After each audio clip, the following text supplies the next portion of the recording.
आम्हाला जे अपेक्षित होतं त्या पद्धतीनं जागा आम्हाला पण मिळालेल्या आहेत, शिवसेनेला मिळालेल्या आहेत, भाजपला मिळालेल्या आहेत.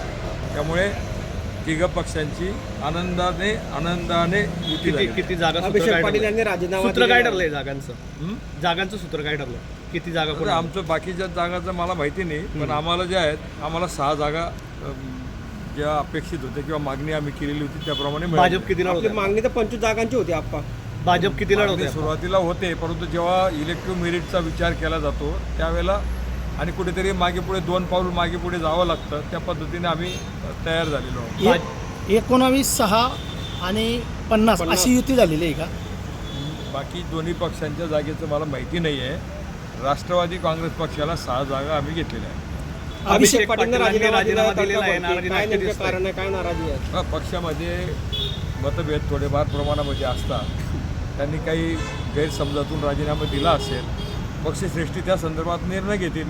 ते इच्छुक असलेल्या जागेवरती आपल्या कुटुंबातील सदस्याला उमेदवारी दिलेली अशी पण एक चर्चा आहे. त्याच्यामुळे ते कुटुंबातल्या नाराज झाले. सदस्याचा विषय नसतो.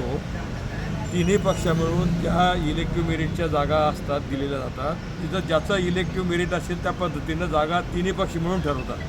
कारण एक जागा देत असताना बाकीच्या 3 जागांवरती त्याचा परिणाम होतो. तिन्ही जागा किंवा 4ही जागा जर तोलामोलाच्या असल्या तर त्या इतर जागांना फायदा होतो. एखादी जागा जर वीक असेल तर बाकीच्या जागांना प्रॉब्लेम होतो. हे सगळं गणित त्या जागा वाटप करताना केलं जातं आणि त्या पद्धतीने निर्णय झालेले आहेत.